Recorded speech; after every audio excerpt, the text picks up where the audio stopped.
হেই, what's up? আপনি যদি আবার এই ভিডিওটা দেখে থাকেন তাহলে হয়তো আপনি আন্দাজ করতে পারতেছেন যে আমি আসলে আজকের ভিডিওতে কিসের বুলি আওড়াতে যাচ্ছি বা কি নিয়ে কথা বলতে চাচ্ছি। ওই ভিডিওটাতে আমি বলেছিলাম যে আমি যদি কখনো ফুল টাইম ট্রাভেলার হই তাহলে আমার ক্ষেত্রে একজন ট্রাভেলার হিসেবে কি মাইলস্টোন সেট করেছি আমি। সেইখানে সেট করা ৫ টা মাইলস্টোনের আজকে ১ম ডেস্টিনেশনকে নিয়ে আমার আজকের এই ভিডিও।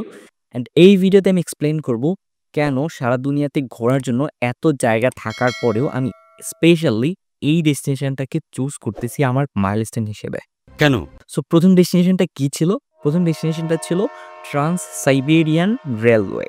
অ্যান্ড এই ট্রেনটা রাশিয়ার পশ্চিম দিকের শহর সেন্ট পিটার্সবার্গ থেকে শুরু হয়ে বিভিন্ন রুটে মাঝে মস্কো হয়ে বা অন্য রুট হয়েও রাশিয়ার পূর্ব দিকের একটা শহর ভ্লাদিভস্টোকে পৌঁছায় এবং কিছু ক্ষেত্রে মঙ্গোলিয়া এবং চায়নাতেও এন্টার করে। এটাকে আমার সেরা ৫ ট্রাভেল ডেস্টিনেশনের ১ম এ রাখার কারণ হচ্ছে ট্রেন জিনিসটাই হচ্ছে ভাই একটা ভ্রাম্যমান শহরের মতো বা একটা চলন্ত শহরের মতো। ট্রেনের ভিতরে রেস্টুরেন্ট থাকে, ট্রেনের ভিতরে আপনি চলতে পারবেন। কয়েক হাজার মানুষ নিয়ে একসাথে চলাচল করে ট্রেন।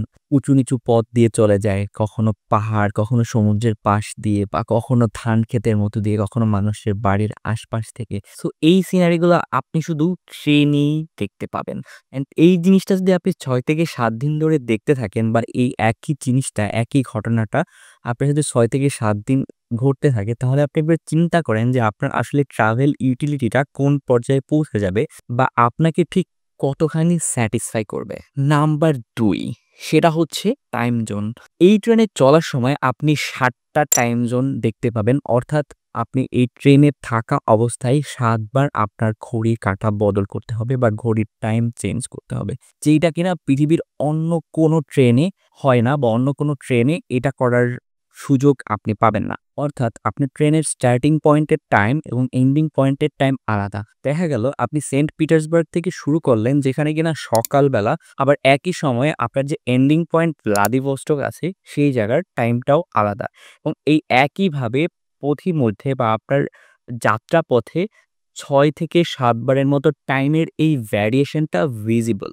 যেইটা কিনা অনেকটা টাইম ট্রাভেলের মতো একটা ফিল দিবে। তরে কইছে তুই বেশি জানোস।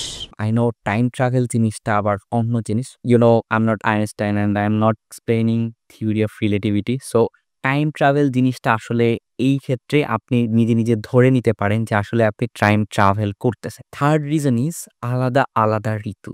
দেখা গেল আপনি যেই জায়গা থেকে শুরু করতেছেন সেই জায়গাতে সামার। চলার পথে কোনো একটা প্লেসে গিয়ে আপনি দেখলেন যে এই জায়গাটাতে বসন্ত চলতেছে, স্প্রিং। অ্যান্ড অন্য আবার চলতে কোথাও গিয়ে দেখলেন যে বরফ জমে আছে সাদা এবং তুষারপাত হচ্ছে। ঠিক একইভাবে আবার কোথাও চলতে দেখলেন যে লেক বৈকাল আপনার পাশ দিয়ে বহমান আছে। সো এই জিনিসটা আসলে এতটা বেশি ভ্যারাইটি আপনাকে প্রোভাইড করে, এতটা বেশি সিনারির ভ্যারাইটি আপনাকে প্রোভাইড করে, যেইটা কিনা দুনিয়ার অন্য কোনো ট্রেন জার্নিতে আপনি পাবেন না। এই ৩ টা রিজনের কারণে আমি ট্রান্স সাইবেরিয়ান রেলওয়েকে এতটা বেশি পছন্দ করি এবং আমার টপ ৫ এর ভিতরে আমি এটাকে রাখবো যদি আমি কখনো ফুল টাইম ট্রাভেলার হই। I know it is related to sponsorship ads. I have not a lot of money. I'm not rich, bro. নিচে সাবস্ক্রাইব বাটনটা দেওয়া আছে। You can click if you like the video. Thank you. যাচ্ছে।